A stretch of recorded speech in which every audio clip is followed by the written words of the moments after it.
લોકસભા ચૂંટણી 2024 અંતર્ગત જિલ્લા વહીવટીતંત્ર દ્વારા મતદારોને આકર્ષવા આદર્શ મતદાન મથક, યુવા મતદાન મથક, સખી મતદાન મથક અને ઇકો ફ્રેન્ડલી મતદાન મથક ઊભા કરવામાં આવ્યા હતા. દાંતા વિધાનસભા ક્ષેત્રના આદિજાતિ વિસ્તારોમાં પણ મતદાનને લઈને ભારે ઉત્સાહ જોવા મળ્યો હતો. વિરમપુર અને રામપુરા ખાતે લોકોએ મતદાનમાં માટે ભારે લાઈનો લગાવી હતી. ગરમીમાં પણ લોકો મતદાન માટે ઉમટ્યા હતા. આદિવાસી મહિલા મતદારોમાં પોતાના મતાધિકાર માટેની અનોખી ધીરજ જોવા મળી હતી. મહિલા મતદારોએ પોતાનો નંબર ના આવે ત્યાં સુધી મતદાન મથકે નિરાંતે બેસી રહી હતી.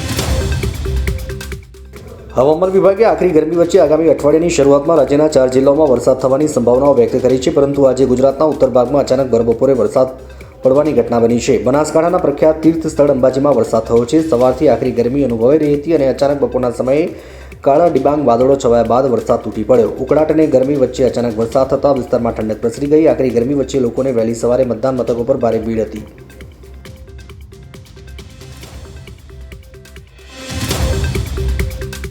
દેશભરમાં લોકસભાની ચૂંટણીનો માહોલ છે. મંગળવારે દેશમાં ત્રીજા તબક્કાની ચૂંટણી યોજાઈ રહી છે, જ્યારે પીએમ મોદીએ આજે મતદાન બાદ મધ્યપ્રદેશના ખરગોન જિલ્લા પહોંચ્યા હતા. અહીં તેમણે જનસભાને સંબોધતા કહ્યું કે આજે દેશમાં ત્રીજા તબક્કાનું મતદાન ચાલી રહ્યું છે અને હું પણ વહેલી સવારે મતદાન કરીને અહીંયા આવ્યો છું. મેં લોકશાહીમાં નાગરિક તરીકેની મારી ફરજ નિભાવી છે. મારી તમામ મતદારોને નમ્ર વિનંતી છે કે તમે ખૂબ જ ઉત્સાહ સાથે મોટી સંખ્યામાં મતદાન કરો.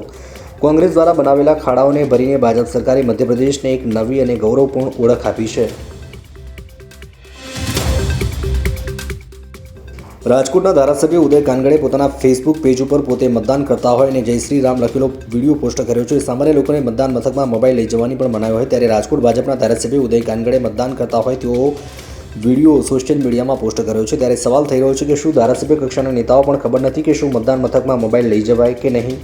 પરંતુ સૌથી મોટો સવાલ એ થઈ રહ્યો છે કે અંદર મોબાઈલ કઈ રીતે લઈ ગયા તે એક તપાસનો વિષય છે.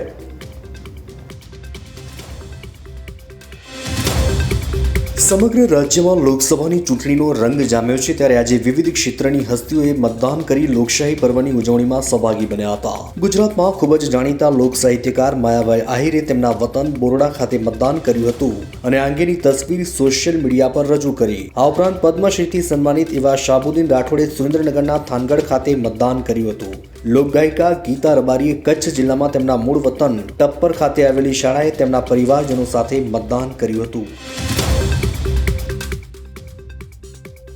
ગુજરાતની 25 સહિત 11 રાજ્યોની 3 બેઠકો પર મતદાન ચાલી રહ્યું છે. આ દરમિયાન અમરેલીના જાફરાબાદમાં ચૂંટણી ફરજ બજાવતા એક મહિલા કર્મચારી ઓચિંતા ટળી પડ્યા હતા. સારવાર દરમિયાન તેમનું મોત નીપજી ગયું. જાફરાબાદ શહેરની સાગર સ્કૂલમાં ચૂંટણી ફરજ બજાવતા કૌશિકાબેન બાબરી અચાનક ઢળી પડ્યા હતા, જે બાદ તેમણે ઇમરજન્સી 108 મારફતે રાજુલાની ખાનગી હોસ્પિટલ ખસેડાયા હતા, જ્યાં ફરજ પરના તબીબ દ્વારા તેમને મૃત જાહેર કરતા કર્મચારીઓમાં શોકનો માહોલ છવાઈ ગયો.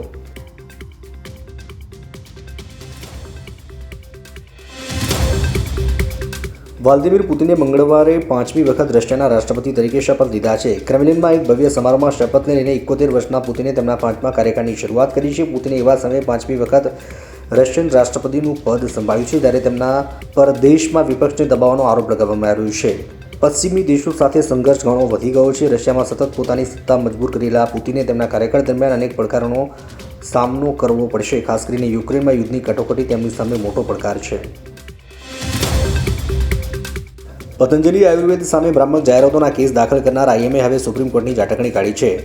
ત્યારે કોર્ટની ફટકાર બાદ બાબા રામદેવ અને આચાર્ય બાલકૃષ્ણને માફી માંગી. અખબારોના જાહેરાત દ્વારા પણ માફી માંગવામાં આવી. ત્યારબાદ આઈએમએ અધ્યક્ષ ડોક્ટર આરવી અશોકને ઇન્ટરવ્યુમાં એક નિવેદન આપ્યું, જેને કારણે તેઓ ટાર્ગેટ પર છે. કોર્ટની સુનાવણી દરમિયાન એલોપેથી ડોક્ટર પર કરવામાં આવેલી ટિપ્પણીઓ વિશે વાત વખતે અશોકને ખંડપીઠ પર સવાલો ઉઠાવ્યા. તેની સામે હવે પતંજલિ આઈએમએ પર અવમાનની અરજી દાખલ કરી છે.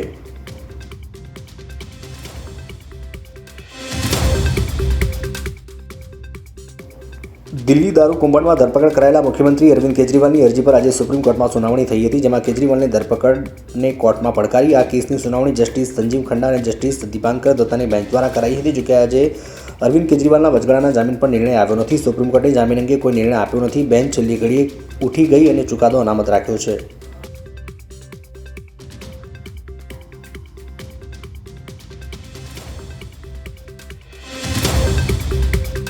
શેરબજારમાં આજે ભારે વોલેટિલિટી જોવા મળી છે. સેન્સેક્સમાં 636.28 પોઈન્ટના અપડાઉન બાદ 369.05 પોઈન્ટના સુધારા સાથે ટ્રેડ થઈ રહ્યો છે.